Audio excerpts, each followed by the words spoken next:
안녕하세요. 구식 영문법, 일본식 영문법, 가짜 영문법에 대한 반란의 영문법 채널입니다. 저는 반란의 영문법과 다들 아는 척하지만 사실은 모르고 있는 영문법 이야기의 저자 이장원입니다. 이 시간에는 이 한국식 영문법의 거짓말 중에서 하나를 살펴볼 텐데요. 한국식 영문법은 난이 형용사 사람 주어 불가라는 또는 사람을 주어로 할 수 없는 형용사들이라는 희한한 문법 규칙을 제시합니다. 여기에 단 난이 형용사의 주어가 사람이어도 투부정사의 목적어이면 가능하다는 예외 조항을 덧붙이기도 합니다. 난이 형용사는 easy, difficult, hard, impossible 등의 형용사를 말합니다. 난이 형용사 사람 주어 불가라는 설명은 어떤 설명이냐면요. 예를 들어서 He is difficult to solve this problem. 그러니까 우리말로 표현을 하자면은 그는 이 문제를 풀기가 어렵다 이 정도의 표현을 하고 싶었던 모양이죠. 그래서 이 문장이 틀렸다는 겁니다. 그래서 이 문장이 틀린 이유가 difficult의 주어가 사람이기 때문이라는 겁니다. 단, he is difficult to persuade. 그 사람은 설득하기 어렵다 정도의 의미인데 이거는 맞는 문장이라는 겁니다. 주어가 이제 he, 사람이어도. 이 경우는 주어인 he가 to persuade의 의미상 목적어이기 때문에 가능하다는 겁니다. 그러니까 그 사람을 설득하는 거니까 이 persuade 의미상 목적어이기 때문에 이제 가능하다는 거예요. 주어가 사람이어도. 그러나 이러한 설명은 예외 조항을 감안하더라도 문법 지식이 없는 사람이 어떻게 설명해야 될지 몰라서 주먹구구식으로 만들어낸 엉터리 설명이라고 볼 수밖에 없습니다. 제대로 된 지식을 가지고 있는 사람이라면요, 결코 이런 멍청한 설명을 할 리가 없으며 정상적인 문법 설명이라고는 도저히 볼 수가 없습니다. 예를 들어서 이 문장을 봅시다. It is easy to solve this problem. it을 가주어로 하고 투부정사를 진주어로 하는 구조의 난이 형용사를 사용하면 위와 같은 문장이 됩니다. 요 정도는 그 투부정사 배우면서 배우는 좀 기초적인 문장이죠. it하고 to를 써서 저렇게 표현을 한 거예요. 여기서 to 부정사의 목적어를 주어로 삼아 표현할 수 있어요. 이 to 부정사의 목적어가 뭐라는 거예요? This problem이죠. 이거를 주어로 삼아 표현할 수 있어요. 어떻게 해요? This problem is easy to solve. 이 문제는 풀기 쉽다. 이렇게 표현을 한 거죠. 이러한 문장 전환을 이제 조금 전문적인 학술 용어로는 object to subject raising이라고 하고 한자어로는 목적어 주어 상승이라고 하는데요. 쉽게 말하면은 목적어를 주어로 밀어 올리는 것입니다. 예를 들어서 이런 문장이 있어요. It is easy to solve this problem. 여기서 to solve의 목적인 this problem을 밀어 올리는 거예요. 주어 자리도 위로 밀어 올리는 거예요. 영차, 영차, 영차. 앞으로 밀어 올리고 it을 날려버리고 자기가 주어가 되는 거죠. 그러면은 this problem is easy to solve. 이런 문장이 되는 겁니다. 이것은 to 부정사의 목적어가 주어로 밀어 올려진 구조이기 때문에 주어는 반드시 to 부정사의 목적어여야 하며 그렇지 않으면 틀립니다.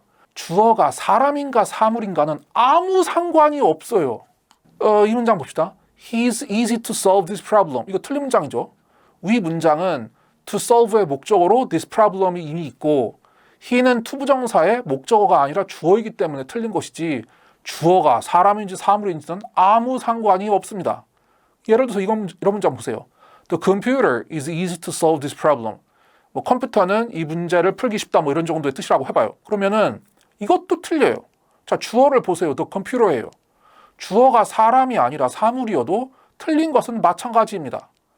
To solve의 목적어로 this problem이 이미 있고 the computer는 이 투부정사의 목적어가 아니라 주어이기 때문에 틀린 것이지 주어가 사람인지 사물인지는 아무 상관이 없습니다. 이런 문장도 봅시다. Wooden houses are easy to catch fire. 우리말로 보면은 나무로 된 집, 목재로 된 집은 불 붙기 쉽다 이 정도의 뜻이죠. 주어를 보세요. Wooden houses고 to catch fire를 보세요. to 부정사의 to catch의 목적인 fire가 이미 있죠. Wooden houses는 to catch fire의 주어이지 목적어가 아닙니다. 그렇죠? 불이 catch fire를 하는 거는 이제 집이죠. 목재로 된 집이지. 그래서 틀린 문장이에요. 우리말로 직역을 하면은 맞는 문장으로 보이기 쉬운데 그래도 틀린 문장으로 좀 주의를 해야 될 필요가 있습니다. 주어인 wooden houses는 사람이 아니라 사물이지만 그것과는 아무런 상관이 없어요. It is easy for wooden houses to catch fire 라고 하거나 wooden houses catch fire easily 이런 식으로 표현을 해야 적절합니다. 자, 이것도 봅시다. This problem is easy to be solved. 여기서는 to be solved 이렇게 수동태가 쓰였죠. 근데 this problem하고 to be solved 이 관계를 보세요. This problem은 to be solved의 주어이지 목적어가 아니에요. 목적어 개념이 이제 있을 수가 없잖아요. 저기 그 수동태로 바뀌었으니까. 즉 이러한 구조에서 문장의 주어는 반드시 to 부정사의 목적어여야 하므로 to be pp, 이게 뒤에 is 다음에 to be pp 이런 식으로 수동형 to 부정사는 올 수가 없습니다. 주어가 사람인지 아닌지는 아무 상관이 없어요.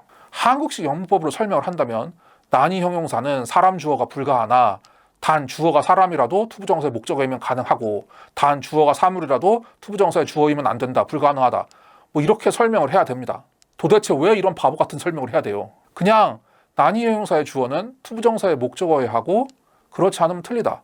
이것이 훨씬 더 간단하고 쉬운 설명인데, 심지어 easy, difficult와 같은 형용사에 사람 주어를 쓰는 것은 인격 모독이기 때문에 안 된다는 말을 하는 사람도 있어요. 실제로 이걸 본 적이 있습니다. 저도. 지금 어처구니 없는 말도 안 되는 소리며 헛웃음이 나오는 우스꽝스러운 설명입니다. 진짜 웃기는 말입니다. 예를 들어서 이걸 봅시다. She is easy. 직역하자면 그녀는 쉽다는 뜻으로 어떤 성적으로 해프다는 뜻입니다. 사람에 대해 부정적 평가를 표현하는 것이긴 하지만 그렇다고 해서 문법적으로 틀린 거는 아니며 사람을 부정적으로 표현하는 것과 문법성은 별개의 문제입니다. 우리가 도덕적인 어떤 도덕성 그런 것과 문법은 다릅니다. 사람을 부정적으로 평가한다고 해서 문법적으로 틀리다는 건 말이 안 되죠. She is difficult. difficult는 성격이 까다롭다는 뜻으로 사람을 묘사할 때 얼마든지 쓰일 수 있습니다.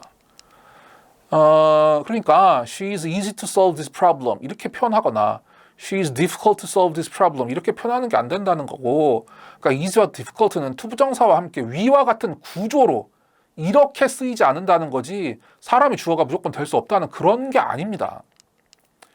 이 문장도 봅시다. He is impossible. 직역을 하자면은 그 사람은 불가능하다 뭐 이렇게 들리는데 이제 그런 뜻은 아니고요. impossible도 사람을 묘사하는 어떤 형용사로 쓰일 수 있습니다. 불쾌하고 짜증날 정도로 불합리하고 터무니없게 행동하는 것을 묘사합니다. 도저히 어떻게 하는 것이 불가능할 정도로 말도 안 되게 행동한다는 그런 뜻입니다.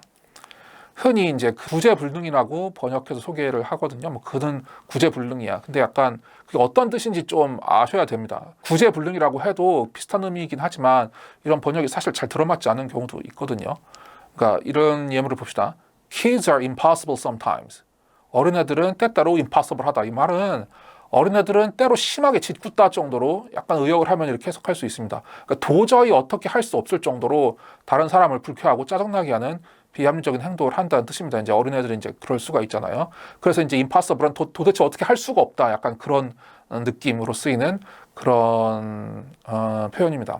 그래서 이 시간에는 난이 형용사 사람 주어 불가라는 한국식 용법의 가짜 설명에 대해서 살펴보았습니다. 여러분께 조금이라도 도움이 되셨다면 구독과 좋아요 꼭 좀 부탁드리겠습니다. 이 시간은 여기서 마치겠습니다. 안녕히 계세요.